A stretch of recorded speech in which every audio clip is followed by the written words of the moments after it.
Hey friends, welcome back to my channel, Fearless Femme, and I figured I would take the ride home with you guys to discuss that Real Housewives of Atlanta reunion. Yes, let's do that, because that reunion was so crazy and so ridiculous that I know I'm gonna forget some parts. I know I'm gonna forget some things. I can always count on you guys to fill me in. It was so crazy to the point where it was almost aggravating, all that yelling over each other, and I had to get up today and I had to watch it again to try to understand some of what everybody was saying, because they were just ridiculously yelling over each other. So first and foremost, I'll start with the simplest of the simplest, which is Cynthia and Peter. Cynthia is simple-minded. It is what it is. I don't have nothing to say about her. Peter, totally, I was like on the floor when he bit his peach. When he ate his peach and took a bite of his peach, that was all I needed, y'all. That was hilarious. Yes. So I guess he earned his peach now. We can all leave that alone. Okay? The other ones are not going to be so simple. Candy really didn't have too much to say. Candy did put Nene in check several times about Nene's attitude, non-caring attitude. I guess Nene went on and said something about Mama Joyce's, you know, what was it, being gutter or acting gutter, or the way she acted, saying she was going to slam somebody to the ground. Nene must have did a show or went on Twitter and said that, and Candy felt some kind of way about it, and Candy was right. You know, she is one of the people that don't talk about your mom, don't talk about your dad, don't talk about your kids, and she tries to gain that same respect, and she tries to stay mutual in the fact. So I do agree with that, and Nene knows she wouldn't like it. And, you know, I was team Nene every season except for the end of this season and the reunion. Nene, you know, that money has really gone to her. And I like Nene's realness, but she has changed. She has changed a lot. And just like she told Andy with the remark that she made about the gays, and Andy brought it to her attention, which he's a butthole anyways. I don't like him, not on his side at all. But she was like, okay, I'm sorry for the comment I made about the gays. And then Andy was like, well, that really wasn't a good apology. And she was like, well, what do you want me to do? Bend over and kiss your behind, or spank you, or something? She said, I was just like, Nene is in rare form. She is just, it's whatever with her. She acts like she doesn't value friendship. She claims she does. And you know what? I really think underneath all of that, that Nene's a softie. I really do think that. I think Nene is real. She stands for what she believes, or how she thinks. And she's not a waterhead. She's not going to cry every 10 minutes and be over there running over there giving you a hug. But I think behind closed doors and in her own personal space, she is a softie. I really do, y'all. I really do. I know people like that, I'm telling you.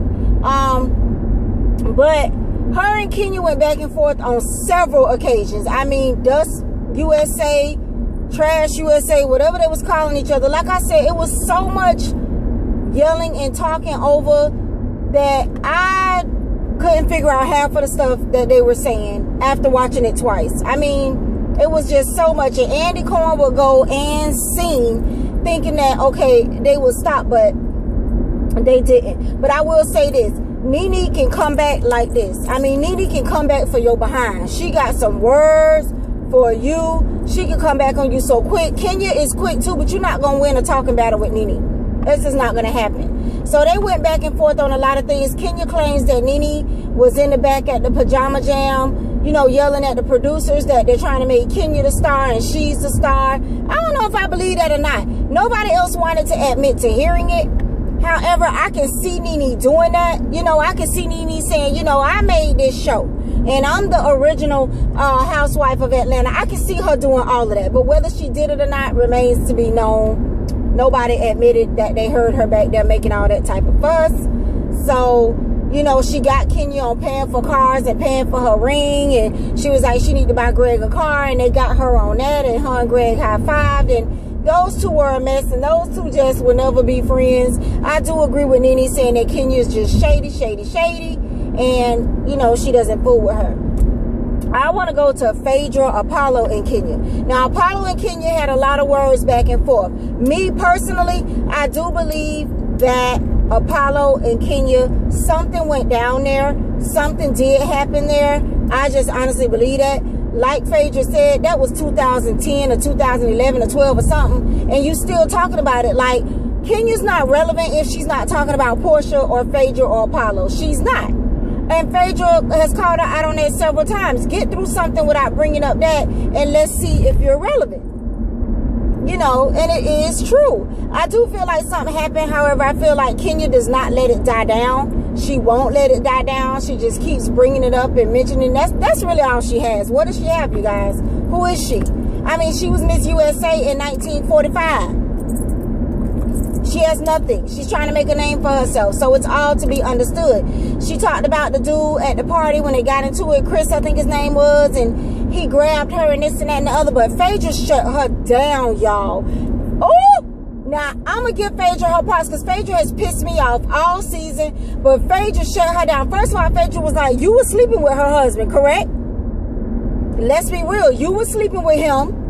And that was part of the problem. Kenya had nothing to say. Oh, I loved it. I loved it. It was like the first time that Kenya had nothing to say. And then Phaedra went, oh my gosh. Phaedra, true Southern Belle, you handled that, boo. Boo. It was a long time coming. Phaedra was like, why are you around here talking about my husband, the father of my kids? You sitting around here driving to sperm banks, trying to find a father who got paid $10 to go get a drink to shoot some sperm in a cup or whatever the hell Phaedra said. Phaedra said, now worry about that. Oh my God.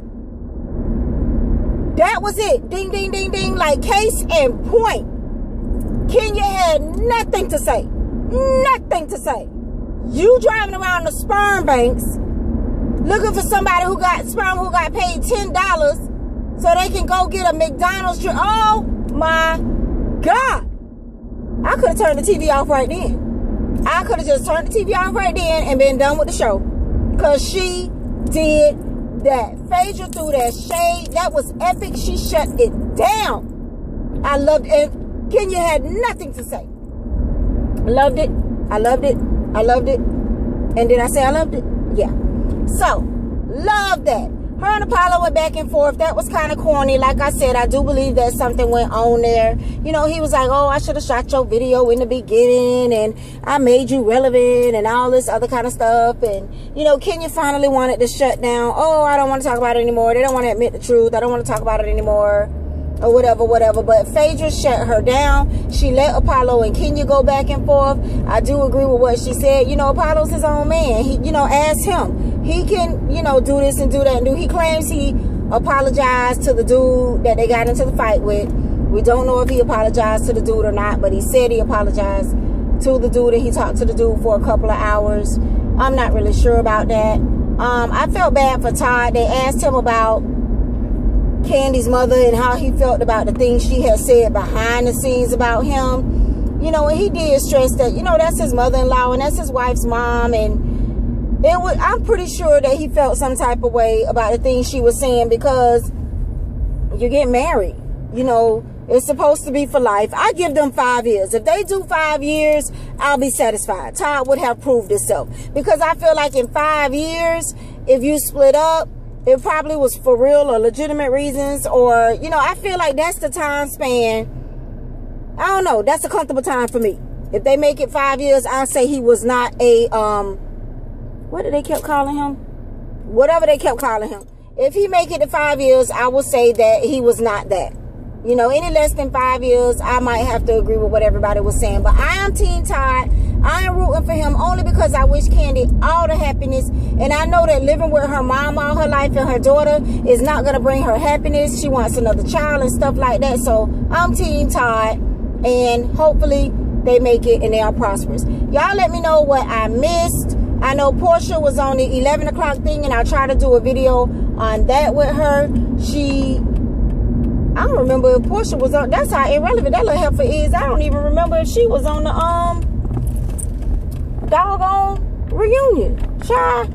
Anyways, this was the longest reunion in history. This is part 3 of the reunion. Bring y'all in for a close-up. Part 3 of the reunion. And it was taking forever. But yes, Y'all let me know what I missed. I'll see y'all next time.